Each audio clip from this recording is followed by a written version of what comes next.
Boa tarde pessoal, tudo bem? Hoje é deixa eu ver aqui, dia 17 de abril de 2026, meio-dia e 55. Eu nunca gravo as mensagens nesse horário, né? Eu sempre gravo mais no horário da manhã, que é mais tranquilo. E aqui em casa o pessoal é bem animado. Minha mãe tá escutando louvor lá na sala, na parte de baixo aqui, eu tô no sobrado na parte de cima. Se tiver muito barulho aí, vocês desconsiderem, tá bom? Hoje eu quero gravar um pouco, vou falar mais um pouco sobre mim. É, mas não para falar sobre mim, a fim de que vocês me conheçam. Eu quero gravar sobre mim a fim de que vocês vejam Cristo através de mim, né? E que isso fortaleça a fé no coração de vocês. Esses dias comecei a gravar várias mensagens, só que o Espírito Santo sempre estava me incomodando que não era esse o caminho, né? Não que não era esse o caminho, não era essas mensagens que ele queria que eu compartilhasse com vocês. E eu senti uma alegria muito grande no meu coração em compartilhar uma parte da minha história com vocês. Eu vou tentar resumir, mas eu acho que a riqueza está nos detalhes, né? Se ficar muito longo, vai ser melhor, porque nós estamos falando de Cristo, nós estamos falando de uma vida transformada, nós estamos falando de um testemunho, né? De vida. Eu sou o caçula de 4 irmãos. Meu pai era. Acho que eu já falei isso para vocês no outro vídeo. Meu pai era um pastor, minha mãe, dona de casa. E nós sempre vivemos em um ambiente cristão. Sempre meu pai nos ensinava sobre a palavra de Deus, né? Meu pai era um homem muito sábio. Perdi meu pai, tinha 8 anos de idade, mas eu tenho ainda muitas recordações dele. Só que, conforme na minha caminhada com Cristo, né, quando eu estava com uns 14, 15 anos mais ou menos, eu não quis saber mais da igreja, né, em si, da instituição igreja, né. Acho que Cristo sempre esteve no meu coração, sempre esteve. Eu passei por um período ali dos meus 15 até os 21, 22 anos mais ou menos, que eu não quis saber. Quero sair, quero beber, quero, né, andar com o som alto do carro por aí, né? Porque é isso que as pessoas fazem e às vezes a gente só repete o que as pessoas fazem, né? Às vezes a gente não faz nem o que é a nossa vontade mesmo, de verdade. Por isso que às vezes eu me via, até quando eu estava no mundo, né, entre aspas, eu me via como um peixe fora d'água mesmo, porque eu não me entregava totalmente ao mundo e também não voltava a entregar o meu coração completamente a Cristo. Então eu ficava dividido, meu coração ficava vagando, né? Então por isso que às vezes até as coisas ruins que eu queria, ruins entre aspas, né? Até as coisas que eu queria fazer para me satisfazer no mundo, eu não conseguia fazer 100%, eu não tinha sucesso naquilo. É interessante isso, né? É, e Cristo não tinha força para voltar para Cristo, para mudar meu coração novamente, né? Lá em Provérbios 16:1 fala que é dever nosso, né, de mudar o nosso coração. E eu também não mudava o meu coração, não tinha forças para mudar meu coração e também não me entregava completamente ao mundo. Então eu fiquei ali num, num período estranho, né? Vamos dizer assim. Aos 22 anos eu voltei para a igreja, 21, 22 anos, mais ou menos nesse período. Voltei para a instituição igreja, né? E voltei a congregar, fui ajudado, apoiado por muitas pessoas. Mas só que nesse período eu percebia que ainda faltava algo. Eu percebi que eu estava cumprindo um protocolo, que eu estava dentro dali da igreja, né? Só que eu estava fazendo, mas me faltava algo. Faltava essa intimidade, esse caminhar com Cristo verdadeiramente. Então eu ficava nessa busca incessante, né? Sempre no meu coração eu ficava nesse anseio de servir a Deus verdadeiramente, servir a Cristo como como ele é mesmo, como a sua palavra diz que nós temos que seguir. E às vezes eu não tinha muita força, eu lia a palavra e não entendia. E isso eu na igreja, sendo músico, né? E estando envolvido, né, com ministérios na igreja e tudo. E, né, eu não me sentia saciado em Cristo. Eu não vivia a palavra de Deus, então eu não tinha muitas coisas ainda que eu carregava. Então eu ainda não me sentia completo, né? Não me sentia completo em Cristo. Assim como no mundo eu não me entreguei 100%, para Cristo eu não estava conseguindo me entregar 100% também. Então, chegou um período da minha vida que foi um período muito difícil, né?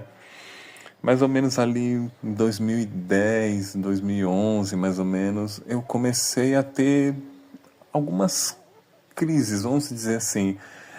Hoje em dia, eu não vejo isso como um problema emocional. Era a ausência de algo que precisava preencher no meu coração que não estava sendo preenchido. Então era uma angústia muito grande, uma angústia, uma angústia, uma angústia, um anseio pela transformação em Cristo que não vinha. Eu não conseguia com a força, porque eu estava tentando com a força no meu braço, né? Eu já fui uma pessoa muito religiosa durante muitos anos. Hoje em dia eu olho para trás, eu vejo minhas orações religiosas, jejuns religiosos, minhas orações com intenções erradas, tentando fazer com que Deus fizesse a minha vontade na oração, e a oração não é isso, né? O jejum não é para propósitos pessoais. Então eu vi que por isso que não mudava a minha vida, né? Não mudava. A palavra, se você lê com a palavra na intenção de eu quero ler para mim ficar, sabe? A gente precisa sondar o interesse do nosso coração até para fazer as coisas boas, até para ler a palavra de Deus. Qual é a sua intenção? Você quer ler a palavra para se tornar melhor na roda de amigos seu? Para você ter mais propriedade intelectual? Ser um teólogo respeitado? Né? Você quer ganhar o discurso, o debate? Então, nós precisamos sondar a intenção do nosso coração. A gente precisa ter essa maturidade espiritual. A palavra de Deus não é uma brincadeira, não é uma ferramenta para fazer com que você se torne melhor. Assim, você como figura. Não, mas você como pessoa, sim. Vai transformar a sua vida a fim de que as pessoas vejam Cristo em você. Não que você, a glória seja para você. Entende? Então, demorou muitos anos para entender isso. Eu tive que passar por um processo muito longo para entender tudo isso. Então ali mais ou menos em 2011, 2010, 2011 mais ou menos, eu comecei a passar por esse processo muito difícil, muito difícil, muito difícil, até que eu comecei a ter crises de pânico, ansiedade, um medo excessivo, e nada me preenchia, nada resolvia. Aí foi buscar os médicos, aí passa psicólogo, psiquiatra, e faz isso, faz aquilo. E nesse período a minha mãe me chamou e falou: Gessé, eu tive um sonho com você. Eu sonhei que nós passávamos por uma tempestade muito grande, intensa e demorada, né? E essa tempestade não cessava, não cessava. E de repente chegava um período que essa tempestade acalmava, nós estávamos em cima de muitos destroços assim, né? Destroço, tudo destruído. E eu falava assim: Gessé, sobrou alguma coisa ainda, né? Sobrou alguma coisa. Não, você não perdeu tudo. É, ainda restou muita coisa, ainda restou algumas coisas. Né? E nós estávamos em cima daqueles destroços, estava nascendo, raiando um sol bem, um céu azul e um sol muito bonito assim, né? E que marcava o começo, né? Um recomeço, né? De tudo. Ó, nós estamos em 2026, esse sonho foi mais ou menos em 2010, 2011, né? Olha quantos anos, já faz uns 16 anos atrás, mais ou menos. E eu comecei a passar por todo esse período difícil, né? Mas uma coisa eu sempre tive, né, nesse período, eu sempre tive uma sinceridade no meu coração. Sempre tive uma sinceridade no meu coração do que eu queria em Cristo. Sempre tive uma sinceridade no meu coração para com as pessoas. Uma sinceridade em relação aos meus erros, meus defeitos. Eu sempre zelava em não enganar ninguém, né? E eu, durante esse processo, eu trabalhava numa empresa, né? E eu trabalhava já há uns 5 anos nessa empresa. Depois que eu saí dessa empresa, eu não parei em nenhuma empresa mais. Porque eu lembro que eu entrava num trabalho, saía. Entrava em outro trabalho, saía. Ficava 1 ano em um, 6 meses no outro, 3 meses no outro, 1 ano e 3 meses no outro, 8 meses em outro. Fiquei uma pessoa completamente instável. Então saía de um emprego, entrava em outro, né? E nesse período ali, né? Antes desse período, na verdade, em 2012, eu perdi um amigo muito próximo, aqueles amigos que são mais chegados do que um irmão, né? Ele faleceu e aquilo ali foi um baque para mim, em meio a todas as dificuldades que eu estava passando, aquele amigo meu morreu e eu não conseguia aceitar a morte dele, né? Eu estava no meu trabalho, eu passei mal, tive crise de pânico, foi horrível assim. Eu não queria voltar para casa porque eu sabia o cenário que eu ia encontrar em casa. Não fui no velório, não fui no sepultamento, eu não fui em nada. É como se minha mente não quisesse aceitar, meu coração não quisesse aceitar que aquela pessoa tinha ido embora. Então, aquilo agravou mais ainda, né, a situação que eu já estava. Então, eu fui saindo de um emprego, entrando em outro. E o que é interessante nesse processo é que era assim, eu arrumava um emprego, eu saía e entrava no emprego melhor. Até as pessoas da minha família, meus irmãos, minha mãe, ninguém entendia. Fala assim, meu, você sai de um emprego, entra em outro emprego melhor e você não persiste. Tenta fazer certo, tenta nesse emprego você ficar, tenta. E eu não conseguia. Eu chegava nas empresas, eu cheguei a trabalhar em umas três multinacionais, né? Eu trabalhei numa multinacional inglesa, no Butantã, e eu era desenhista, projetista, né? Eu sou de profissão. E nessa empresa era uma empresa, nossa, muito boa, que você poderia fazer carreira ali nela, trabalhar durante muitos anos. Só que eu entrei ali nos primeiros meses, nossa, os engenheiros, os gestores falaram para mim, nossa, você é um cara muito bom, você tem tudo para deslanchar aqui, para dar tudo certo e tal. Aí passavam uns 3 meses, 4 meses, 5. Depois que tinha passado uns 6 meses, eu estava dentro da sala do gerente, o gerente estava olhando para mim assim, pro meu rosto e falando, cara, o que aconteceu com você? Sabe? E eu falei para ele, sinto muito, né? Sinto muito, não sei, não consigo, não tô conseguindo. Começava a faltar, perdia noites de sono. Aí saí dessa empresa, entrei em outra empresa melhor ainda e fui saindo de empresas em empresas. Eu não entendia na época, não entendia. Mas era frustração em cima de frustração, eu ficando muito frustrado.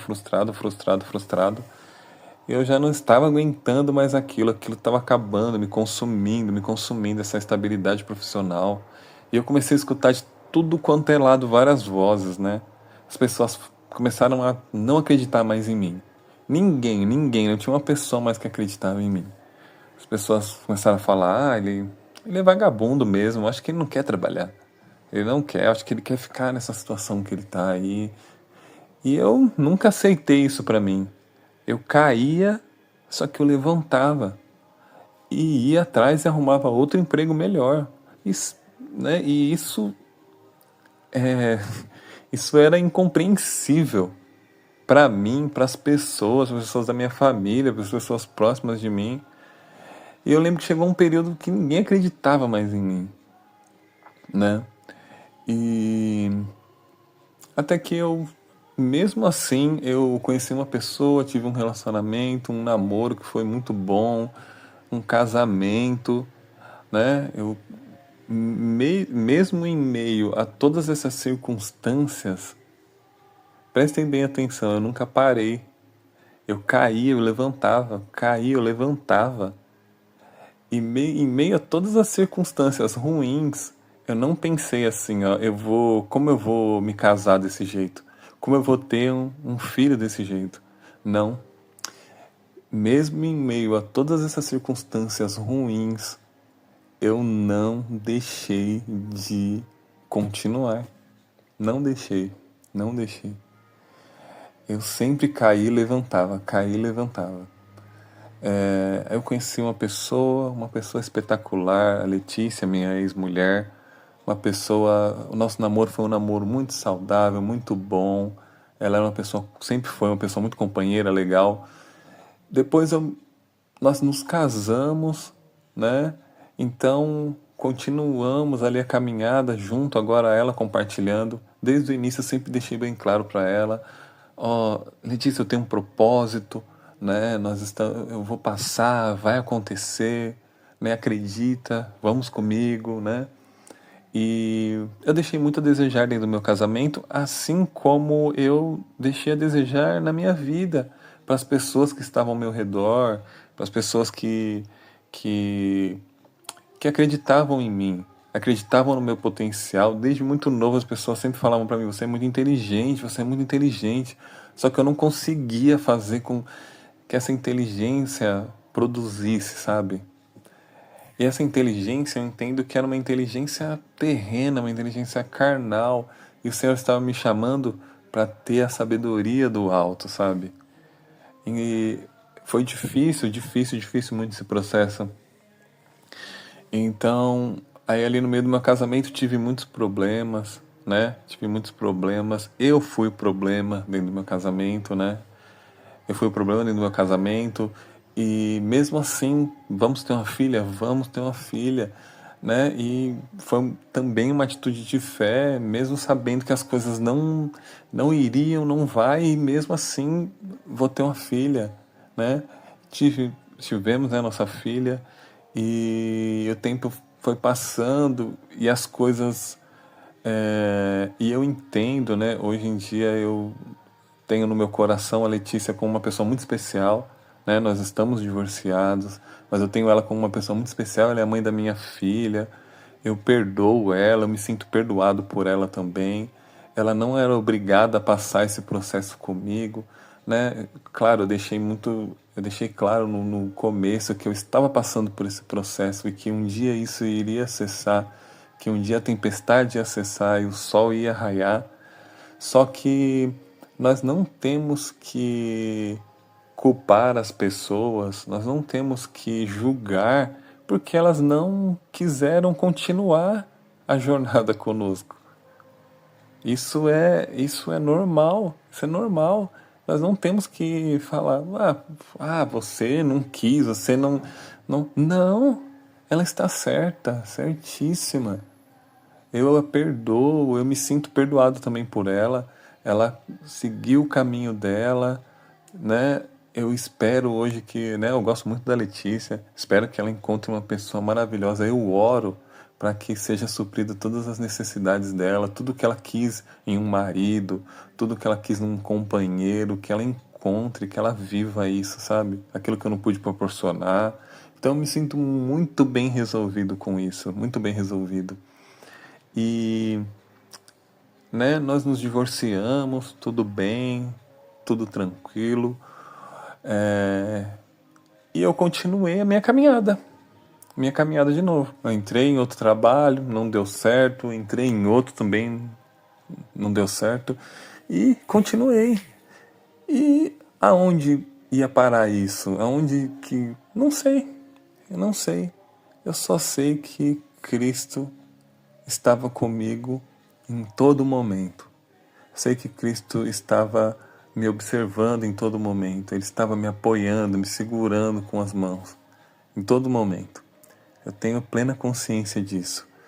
Então, todo esse processo que eu passei foi Cristo me castigando. Você precisou de um castigo, Deus precisou te punir, te moer para que você se tornasse quem você é hoje. Não, não, não.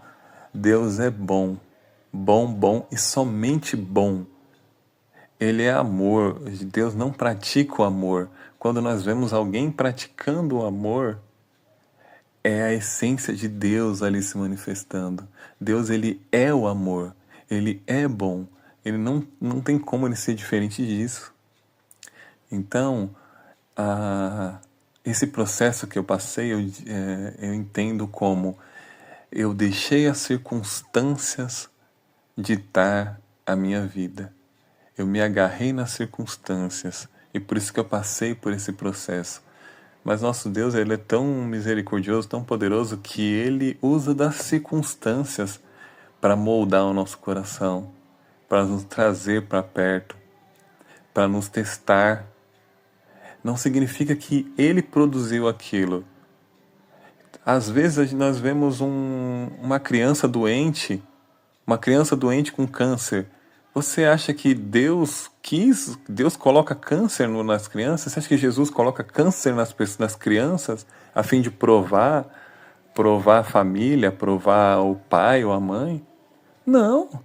Jesus morreu na cruz para que nós pudéssemos ter vida em abundância. Ele é a cura, ele não nos curou, ele é a cura. Então, quando nós tomamos posse da obra consumada na cruz, nós temos que viver isso. Aí as circunstâncias vão dizer assim, mas você está doente, como você está falando que em Cristo você é curado? Cristo levou sobre ele todas as enfermidades, e se nós estamos nele, nós somos curados, somos salvos. Então, como você diz isso, se você está doente? Porque nós precisamos transformar o nosso coração. Nosso coração não está convencido disso. A partir do momento que você convence o seu coração, o seu coração muda a direção, né? Eu vou repetir de novo Provérbios 16:1, que é nosso dever mudar o nosso coração. Quando nós conseguimos mudar o nosso coração, nós começamos a meditar em quem Cristo é, isso produz, e nosso coração se vê convencido, aí através da fé gera um milagre. Nós somos geradores de milagres. Né? Então, eu continuei, né, nesse cair e levantar, mesmo assim, aí perdi o meu casamento. Amém. Levanto de novo e vamos. Aí perdi outro emprego, caiu, levanta de novo. Hoje estou trabalhando, né? E estou contente com o meu trabalho. Estou contente, estou convencido. Durante todo esse período, Deus falou muito comigo. Durante todo esse período, de todo esse processo que eu passei, Deus falou muito comigo através de muitas pessoas, muitas profecias. Então, às vezes, quando nós estamos dentro do processo, nós não conseguimos raciocinar, nós não conseguimos entender. Por isso que, às vezes, eu hoje em dia profetizo na vida de muitas pessoas. E assim, eu entendo que às vezes nós recebemos uma profecia e às vezes aquilo não faz sentido nenhum. Só que conforme o tempo vai passando, Deus é um Deus atemporal, sabe? Ele vai te profetizar. Eu recebi profecias há 10 anos atrás, 12 anos atrás, 15 anos atrás, talvez, que estão se cumprindo hoje. Mas começou a se cumprir a partir do momento que eu coloquei o Senhor no centro, que eu entronizei Cristo e coloquei Ele no centro da minha vida. Ele está acima de tudo. Então as promessas, tanto as promessas bíblicas quanto as profecias, elas foram se cumprindo assim numa velocidade muito grande, uma velocidade assustadora. E o Espírito Santo vem trazendo na minha mente cada dia essas promessas, essas profecias, tudo, profecias que eu já tinha esquecido. O Espírito Santo traz, né, na minha mente. E esses dias, né, eu tive uma experiência assim espetacular, né? Depois de todo esse processo que eu passei, né? E hoje eu me vejo vitorioso, eu me vejo em Cristo. Talvez as pessoas me olhem e falem, não, mas cadê? Cadê isso que você está falando? Sabe onde que está? Está aqui no que eu estou falando para vocês. Os frutos do Espírito, é isso, né? Através dos nossos atos, através do que nós falamos, esses são os frutos, né? Não olhe para uma pessoa e acha que as coisas deram certo na vida dela só porque ela prosperou financeiramente. Não, esquece isso. Isso não é o Evangelho, isso não é o Evangelho do Reino, isso não tem nada a ver. Isso não tem nada a ver. Às vezes nós estamos esperando que... mas agora né, na lógica humana nós iríamos pensar assim, não, agora você teria que ter um emprego mais top do mundo e estar bem estabilizado e financeiramente bem. Não, o importante é que o meu coração mudou. Isso que é importante. Agora, o que vier daqui para frente é consequência, é lucro. Porque se eu estou em Cristo, eu sou uma nova criatura, eu estou assentado nas regiões celestiais com Cristo, e que eu fui abençoado com todas as bênçãos nas regiões celestiais, e que o seu divino poder nos deu tudo de que necessitamos para a vida e a piedade, é isso. A transformação está aí. A transformação não está no seu carro novo, no seu carro zero, esquece. Eu não oro, eu não gasto 1% da minha força, do meu intelecto, da minha fé, para pedir algo material para Deus. Não. Buscai primeiro o reino de Deus e as demais coisas serão acrescentadas, as demais coisas serão acrescentadas. Não é sobre você, não é para você. Esquece esse eu, é sobre mim, é para mim. Não, não é. Esquece. É por Ele. Porque dele, por Ele, para Ele são todas as coisas. Esquece. Esquece. Nós temos uma vida tão passageira. E hoje em dia eu vejo as pessoas correndo atrás eu vejo pessoas religiosas, aquelas pessoas que é igual o cachorro, né, que corre atrás do próprio rabo e não consegue pegar e ficam frustradas. Eu vejo pessoas que colocam a sua vida, a sua força, tudo na sua vida financeira, né? No meu trabalho, o meu dinheiro, a minha casa, Tá bom, tudo bem. Você quer viver uma vida miserável? Você quer viver uma vida miserável dentro de uma mansão, ou dentro de um apartamento que você acha que é legal, ou dentro de um carro bonito, né? Aquele carro bonito que você usa, não porque você precisa daquele carro, mas é aquele carro que você usa para mostrar para as pessoas que você está bem, né? Qual o som do seu coração? Vê o que está no seu coração hoje. O que está no seu coração? Qual a intenção do seu coração? Qual a intenção do seu coração até para servir a Deus?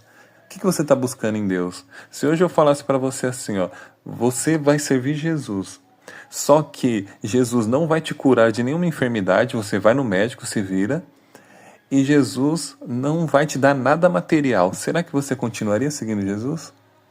Jesus não vai te dar o carro, a casa que você quer, você se vira. Será que você seguiria ainda? Será que você ainda fala, não,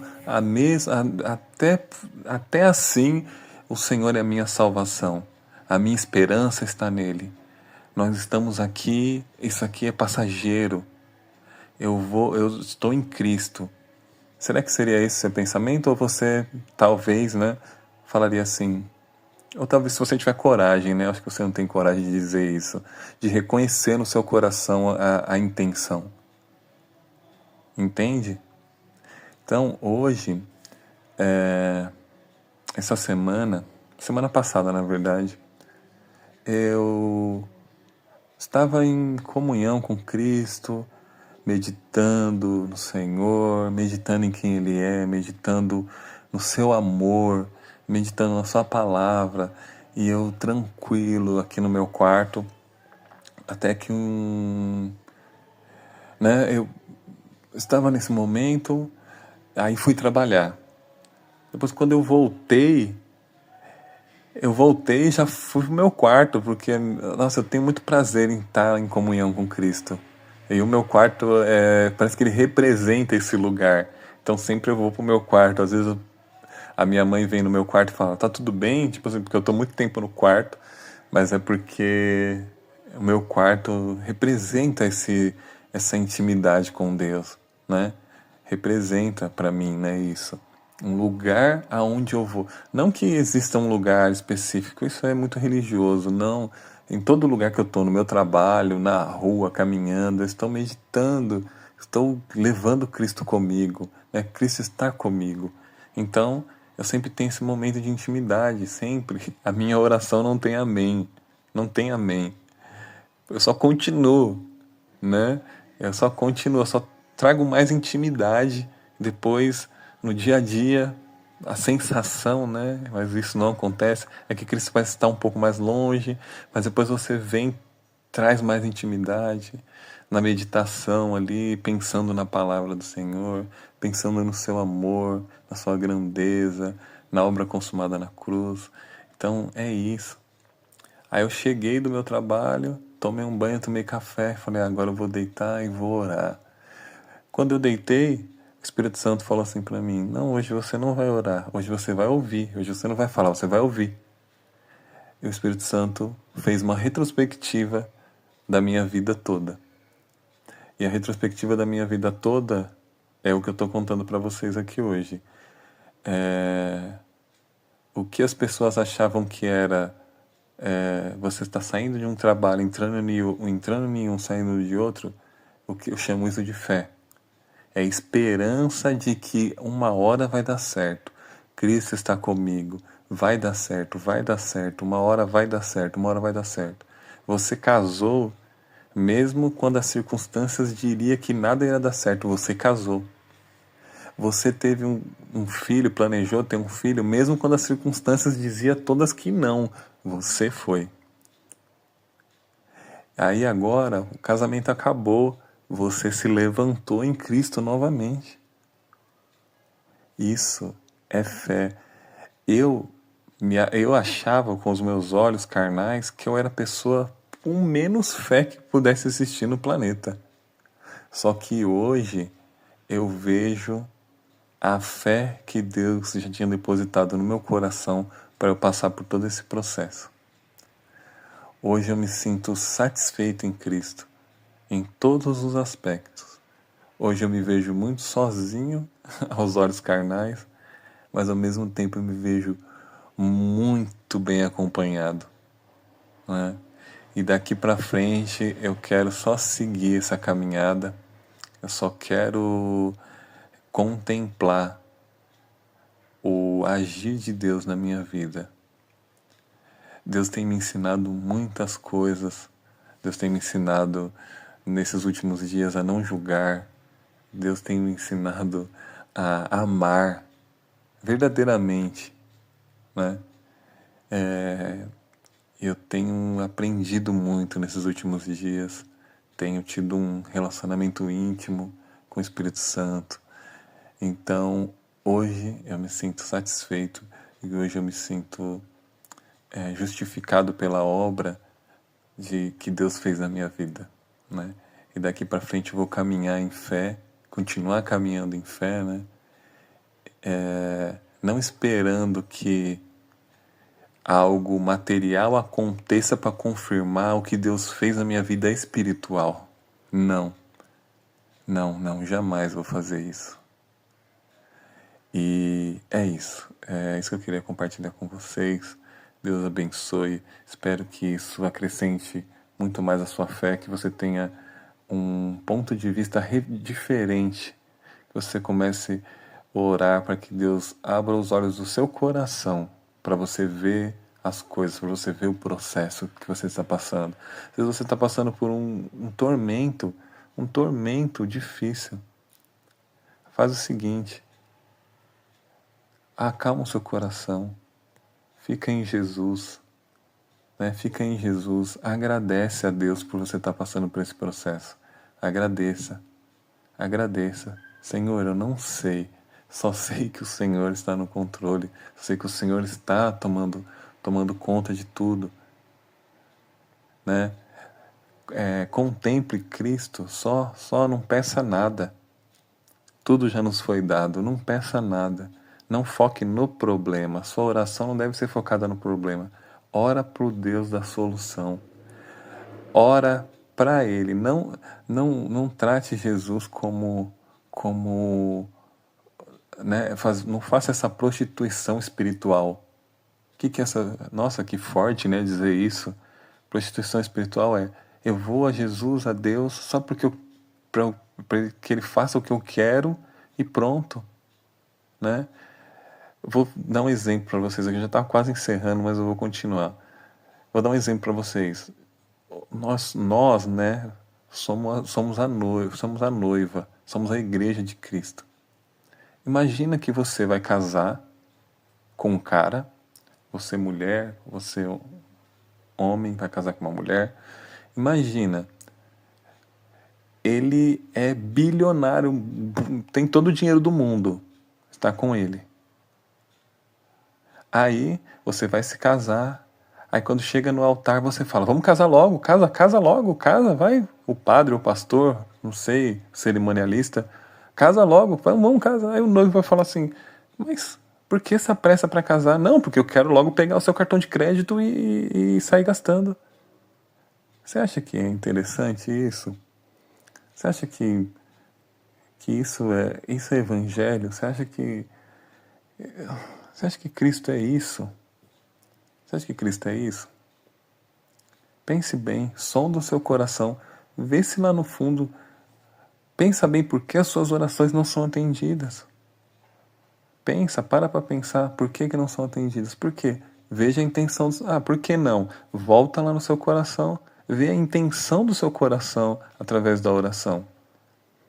O que quando você ora para que seja feita a vontade de Deus ou você ora para manipular as situações ao seu favor? Pensa nisso. Se a sua oração não é uma oração egoísta, a oração, ela é produto de fé que vai fazer mover a mão de Deus conforme o propósito dele, não é o seu. Um exemplo, você está passando um problema no seu casamento. Um exemplo, eu sou casado, estou passando um problema no meu casamento.